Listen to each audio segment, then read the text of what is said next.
Hello my dear students, welcome back to my YouTube channel excellent study classes में। आज का ये video class 12 Hindi का एक बहुत ही इंपॉर्टेंट वीडियो है। इस वीडियो में हम देखने वाले हैं आपके हिंदी व्याकरण के उन सभी महत्वपूर्ण प्रश्नों को जो आपके बोर्ड एग्जाम के लिए बहुत ज्यादा इंपॉर्टेंट है। स्टूडेंट्स, इस वीडियो में उन सभी महत्वपूर्ण प्रश्नों को लिया गया है जो आपके बोर्ड एग्जाम के लिए बहुत ज्यादा इंपॉर्टेंट है। ये सभी के सभी क्वेश्चन जो है आपके बोर्ड एग्जाम में पूछे गए हैं, यानी कि ये सभी के सभी क्वेश्चन जो है ये आपके प्रीवियस ईयर क्वेश्चन पेपर से लिए गए हैं। तो ये सभी के सभी क्वेश्चन जो है बहुत ज्यादा इंपॉर्टेंट है आपके बोर्ड एग्जाम 2024 के लिए। इस वीडियो में हम आपको 5 टॉपिक को कवर करवाएंगे। 5 टॉपिक को एक ही वीडियो में देखेंगे जो आपके बोर्ड एग्जाम में 10 नंबर के पूछे जाते हैं। तो आज का ये वीडियो आपको पूरे के पूरे 10 नंबर पक्के करके देगा। तो वीडियो को ध्यान से अंत तक देखिएगा, क्योंकि ये सभी के सभी क्वेश्चन जो है आपके प्रीवियस ईयर क्वेश्चन पेपर से लिए गए हैं। तो सभी के सभी क्वेश्चन जो है बहुत ज्यादा इंपॉर्टेंट है। एक भी क्वेश्चन को मिस मत कीजिएगा, क्योंकि ये सभी के सभी क्वेश्चन जो है बहुत ज्यादा इंपॉर्टेंट है। 5 टॉपिक को एक ही वीडियो में हम कवर करेंगे। जैसे कि आपके टॉपिक है मुहावरे एवं लोकोक्तियां, शब्द युग्म, शब्द अर्थ। तो इन सभी महत्वपूर्ण टॉपिकों को हम कवर करने वाले हैं। स्टूडेंट्स, हिंदी में कुछ टॉपिक जो है वो बिल्कुल फिक्स होते हैं जो आपके बोर्ड एग्जाम में आते ही आते हैं। तो अगर आप 100 में 95 प्लस अचीव करना चाहते हैं तो आप बहुत ही आसानी से कर सकते हैं। बस आपको क्या करना है, सभी महत्वपूर्ण प्रश्नों को पढ़ना है जो भी आपके बोर्ड एग्जाम के लिए इंपॉर्टेंट है। तो ये सभी क्वेश्चन जो है आपके बोर्ड एग्जाम में आए हुए हैं, तो सभी क्वेश्चन को आपको ध्यान से देखना है। तो ज्यादा समय ना लेते हुए आइए हम वीडियो को स्टार्ट करते हैं। तो यहाँ पे आपका पहला टॉपिक है मुहावरे एवं लोकोक्तियां।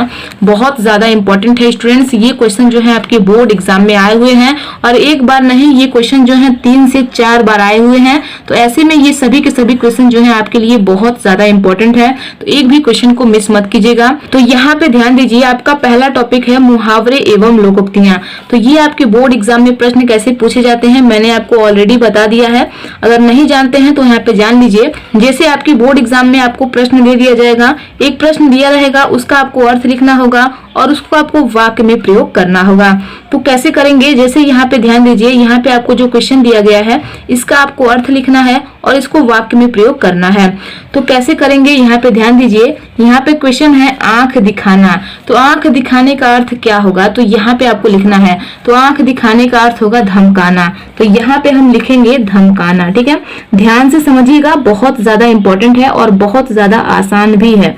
तो यहाँ पे हम लिखेंगे धमकाना। तो ये इसका अर्थ हो जाएगा। अब इसको हम वाक्य में कैसे प्रयोग करेंगे, तो एक छोटे से एग्जाम्पल के माध्यम से हम आपको समझाने का प्रयास करते हैं। ध्यान से समझिए। मान लीजिए आपका कोई दोस्त है, कोई आपका मित्र है, वो आपके पास आता है और आपसे बहुत ही विनम्रता से आपसे 500 रुपए उधार मांगता है। वो कहता है, भाई मुझे 500 रुपए दे दे, मैं आपको कल लौटा दूंगा। ठीक है, तो आप उसे 500 रुपए दे देते हैं। उसके कुछ समय बाद जब वो आपको वापस नहीं करते हैं, तो जब आप उनसे पैसे मांगने जाते हैं तो वो आपको पैसे न देने की बजाय वो आपको आंख दिखाते हैं। तो कुछ इस प्रकार से आप यहाँ पे वाक्य में प्रयोग कर सकते हैं। तो यहाँ पे आप लिखेंगे कैसे, ध्यान दीजिए। यहाँ पे आप लिखेंगे वह मुझसे, यहाँ पे आप नाम भी लिख सकते हैं, कोई दिक्कत नहीं है। किसी का भी नाम लिख सकते हैं, एनी प्रॉब्लम, कोई दिक्कत नहीं है। ठीक है, तो यहाँ पे हम लिखेंगे वह मुझसे 500 रुपए उधार,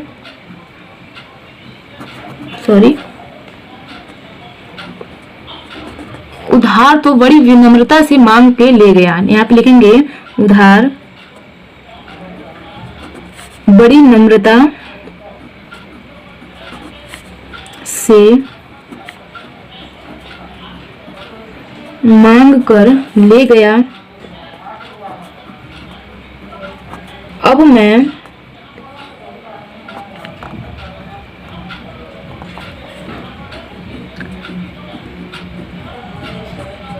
मांगता हूं तो मुझे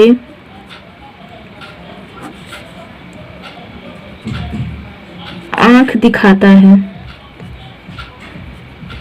तो इस तरीके से आप वाक्य में प्रयोग कर सकते हैं। बहुत ज्यादा सिंपल है और बहुत ज्यादा आसान है।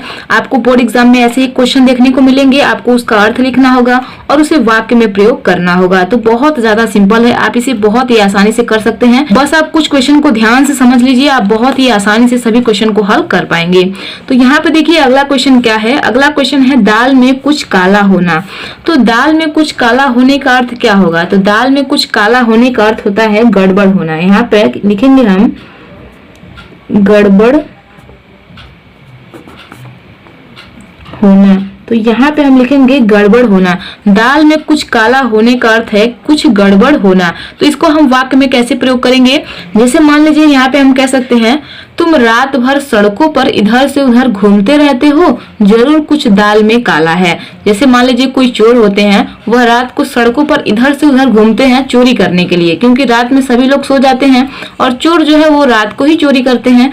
तो इस तरीके से वहां पे जो है अगर कोई देखता है तो कहता है भाई तुम इधर से उधर घूमते रहते हो, जरूर कुछ दाल में काला है।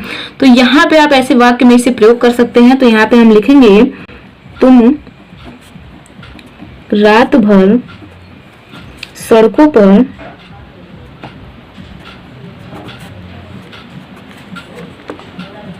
इधर से उधर घूमते रहते हो,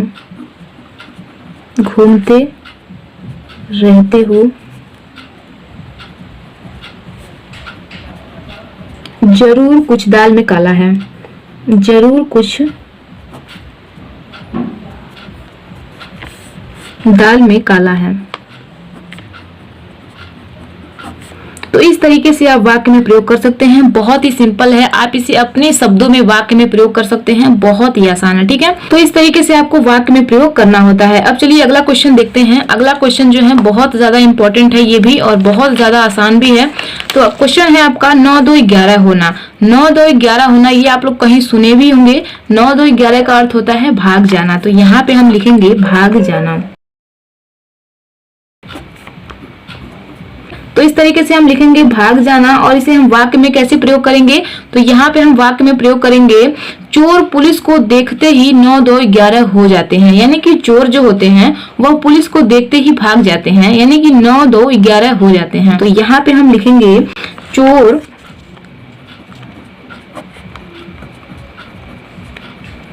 पुलिस को देखते ही 9 2 11 हो जाते हैं। ठीक है, तो यहाँ पे हम लिखेंगे 9 2 11 हो जाते हैं। तो इस तरीके से आप एक अच्छी हैंडराइटिंग में लिखेंगे। हम थोड़ा कम अच्छा लिख रहे हैं, लेकिन आप लोग इससे भी अच्छा लिखने का प्रयास करेंगे। तो इस तरीके से आपको क्वेश्चन दिया जाता है, उसका आपको अर्थ लिखना होता है और उसको आपको वाक्य में प्रयोग करना होता है। तो यहाँ पे आप देख सकते हैं वाक्य में प्रयोग किया गया है। तो इसी तरीके से आपको वाक्य में प्रयोग करना होता है। तो बहुत ही सिंपल है। यहाँ पे मैंने आपको 3 क्वेश्चन बताए हैं मुहावरे एवं लोकोक्तियां के। ऐसे ही आपको बोर्ड एग्जाम में भी देखने को मिलेंगे। आप बहुत ही आसानी से कर पाएंगे अगर आप क्वेश्चन को ध्यान से समझे रहेंगे। तो सभी क्वेश्चन को ध्यान से समझते हुए चलिए। अब चलिए नेक्स्ट टॉपिक देखते हैं। अगला क्वेश्चन है शब्द युग्म। ये भी आपके बोर्ड एग्जाम में 2 नंबर के पूछे जाते हैं। तो शब्द युग्म जो होता है वो आपके बोर्ड एग्जाम में 2 नंबर के पूछे जाते हैं, और मुहावरे एवं लोकोक्तियां जो होती है वो भी आपके बोर्ड एग्जाम में 2 नंबर के पूछे जाते हैं। तो यहाँ पे देखिए शब्द युग्म का प्रश्न कैसे आपके बोर्ड एग्जाम में बनता है। जैसे आपके बोर्ड एग्जाम में आपको प्रश्न दे दिया जाएगा और वहां पे आपको 4 विकल्प दे दिए जाएंगे, जिसमें से आपको सही उत्तर का चयन करके लिखना होगा। तो यहाँ पे क्वेश्चन दिया गया है अनबुझ और अनबुध। तो यहाँ पे देखिए ज का बस डिफरेंस है, यानी कि यहाँ पे ज है और यहाँ पे द है। तो यहाँ पे थोड़ा सा डिफरेंस है, लेकिन इसका अर्थ जो है अलग अलग है। तो यहाँ पे इसका राइट आंसर क्या हो जाएगा, देखिए क नंबर विकल्प है कमल और बादल, ख है जल और कमल, ग है बादल और समुद्र, घ है समुद्र और कमल। तो अनबुझ का मतलब होता है कमल और अनबुध का मतलब होता है बादल। तो यहाँ पे ध्यान रखिएगा जो पहले होगा उसका अर्थ भी पहले होगा और जो बाद में होगा उसका अर्थ भी बाद में होगा। तो ये बात आप लोग ध्यान रखेंगे। तो इसका जो राइट आंसर हो जाएगा वो है क, यानी कि कमल और बादल इसका राइट आंसर हो जाएगा। अगला क्वेश्चन देखिए। अगला क्वेश्चन है अंश और अंश। तो यहाँ भी बहुत छोटा सा डिफरेंस है, यहाँ पे छोटा सा स है और यहाँ पे बड़ा स है। तो इसका राइट आंसर क्या हो जाएगा, देखिए यहाँ पे 4 विकल्प दिए गए हैं। क है अंकुर और हिस्सा, घ है हिस्सा और अंकुर, घ है कंघा और हिस्सा, घ है हिस्सा और कंघा।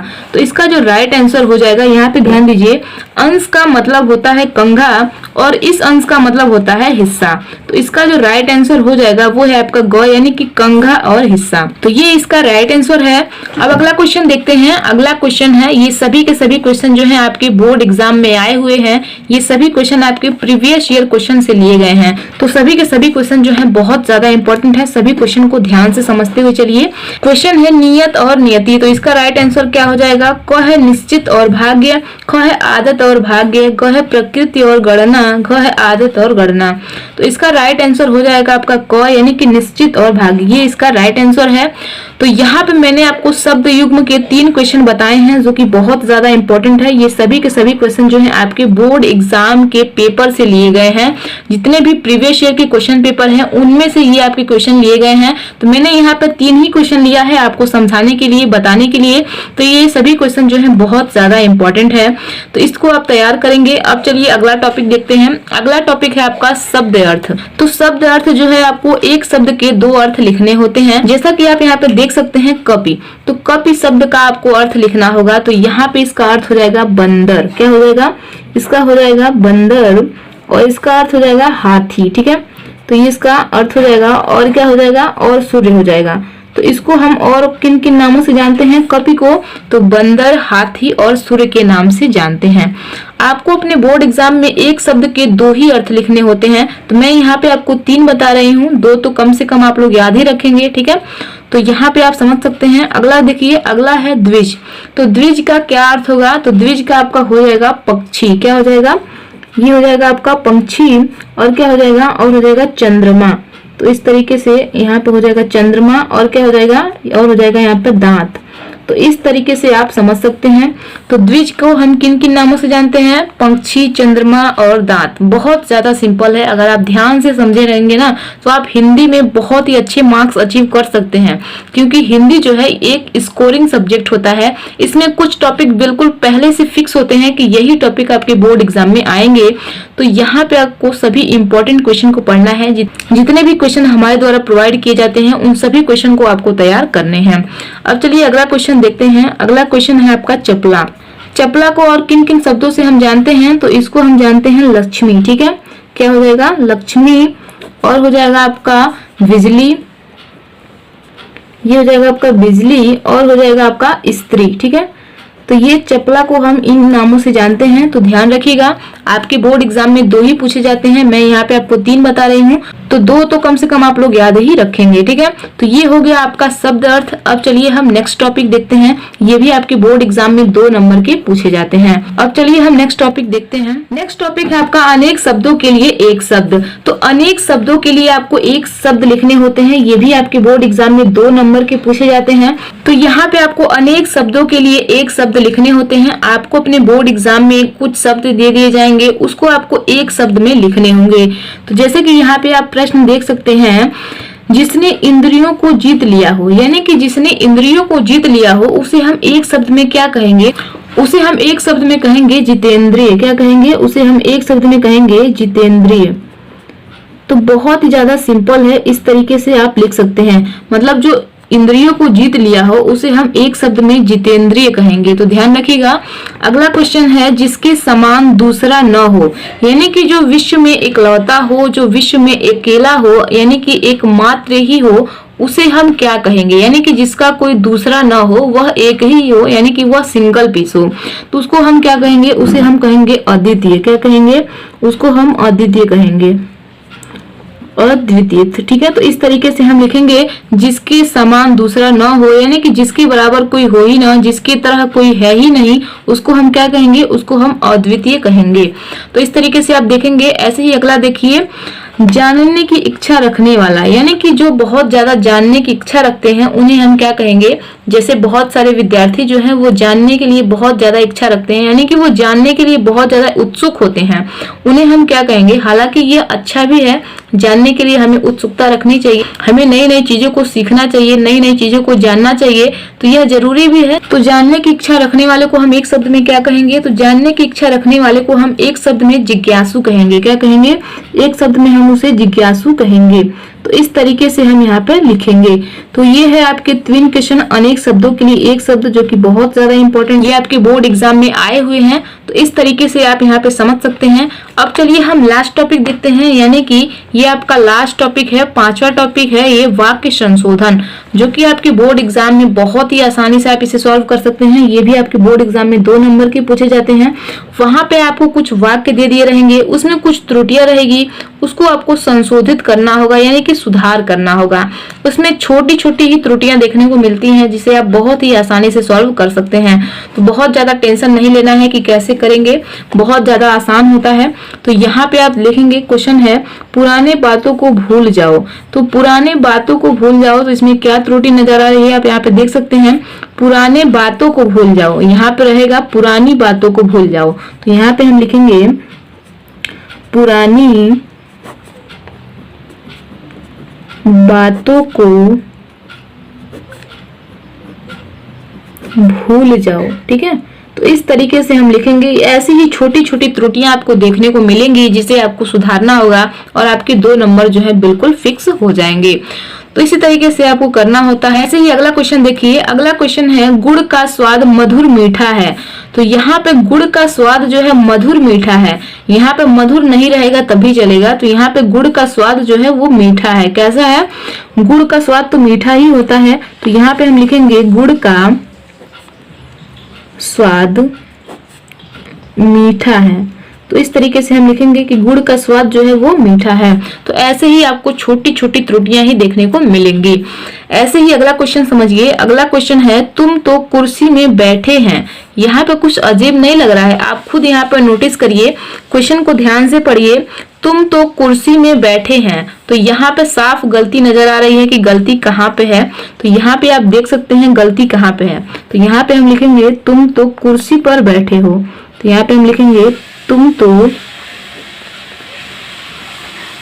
कुर्सी पर बैठे हो। तो इस तरीके से आप लिखेंगे। एक अच्छी हैंड राइटिंग में बहुत ही सिंपल होता है, बहुत ज्यादा आसान होता है। बस आपको क्या करना है, सभी इंपॉर्टेंट क्वेश्चन को पढ़ लेने हैं, सभी क्वेश्चन को जो है रिवाइज करते रहना है। इन सभी क्वेश्चन को आपको एक नोटबुक में लिखना है, नोट करना है और उन्हें याद कर लेना है और उन्हें रिविजन करते रहना है, जिससे आपके माइंड में बिल्कुल सेट हो जाएगा। तो ये सभी के सभी क्वेश्चन जो है बहुत ज्यादा इंपॉर्टेंट है, तो इन्हें अभी तैयार कर लीजिए। जितने भी इंपॉर्टेंट क्वेश्चन है उन सभी को आपको प्रोवाइड किए गए हैं और आगे भी किए जाएंगे। तो वीडियो पसंद आई हो तो वीडियो को लाइक कर दीजिए। एंड चैनल पर नए हैं, चैनल को अभी तक सब्सक्राइब नहीं किए हैं तो चैनल को सब्सक्राइब करके बेल आइकन को प्रेस कर दीजिए। तो करते रहिए अपनी तैयारी बेहतरीन तरीके से। हम मिलते हैं नेक्स्ट वीडियो में नेक्स्ट टॉपिक के साथ। तो आज के लिए इतना ही। जय हिंद, जय भारत।